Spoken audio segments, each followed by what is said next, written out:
Okay, so now that Doug has had his life illuminated by Claire, we move on to the second stage of Doug's journey.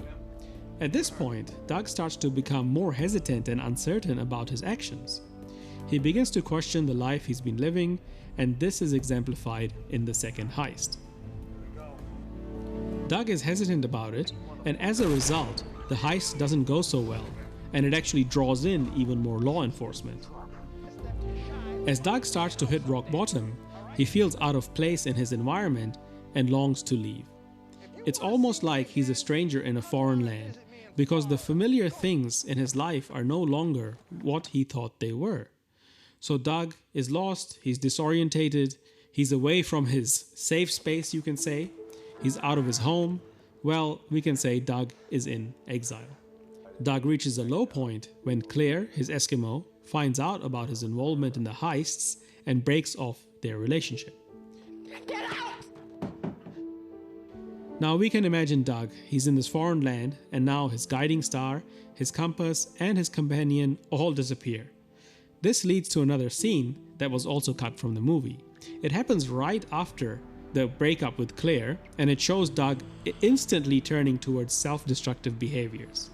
It is clear that Doug is at a critical juncture in his journey, and the choices he makes now on Exile will shape his path moving forward. Without the guidance of Claire and the possibility of forgiveness, Doug risks returning to his old destructive life, and one can imagine him getting back together with Krista.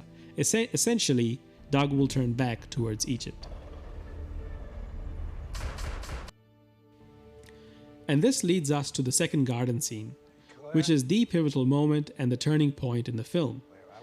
Doug essentially confesses to Claire and unburdens himself of his past actions. All right, I will never lie to you again. Really? Yes, I promise you. Ask me anything you want. This moment of confession is crucial because it allows Doug to be at the mercy of Claire and accept the possibility of forgiveness. And with the power to change Doug's life in her hands, Claire chooses to forgive him, showing her faith in him and her ability to bring about transformation in a non-violent and feminine way. So as we move into the final stage of Doug's journey in the third act, we implicitly know that Claire will forgive him.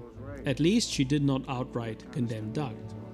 So based on this hope, all that remains is for Doug to completely break free from his old life and follow Claire to the promised land. Doug carries out the third heist, now under threat and as a last-ditch effort to escape. I'm in. But if anything happens to her, if I think anything might happen to her, I'm coming back here. And I'm gonna kill both of you in your own shop. We get a big action scene, perhaps for the trailer and so that the movie ends on a bang. But here the filmmakers make some odd choices. First with Doug. It seems that he kills Fergie as revenge for his mother. But this puts him on the same level of violence and revenge as Fergie, and continues the cycle of blood revenge. I would expect Doug to transcend beyond that. Then with Claire, we realize that she has forgiven Doug by the fact that she tips him off to the FBI. So Doug essentially is able to avoid justice.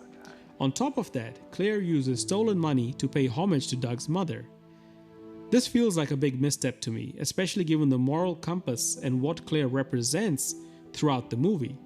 It would have been much more powerful to see Doug or Claire make a self-sacrificing decision that ultimately helped the other. Anyway, Doug is able to escape to Florida, representing a sort of paradise in the movie, and we can imagine that Claire will eventually join him there.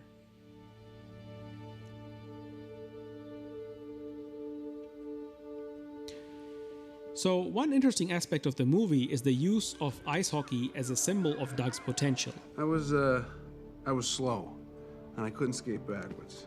You're supposed to be able to skate backwards in pro hockey. But I can shoot, you know. I can hit anything with a hockey puck. But I got drafted and just didn't do what it took to make the team. So also after the first heist, the gang meets in an abandoned ice hockey rink. So this represents Doug's abandoned or empty potential, and actually it's been flipped now or inverted to fill his fallen potential. And then ultimately, Claire does redeem the symbol because she uses the money to build an ice rink in memory of Doug's mother, potentially providing a chance for others to fulfill their own potential and break free from the cycle of sin. Thanks for watching, guys, and catch you next time.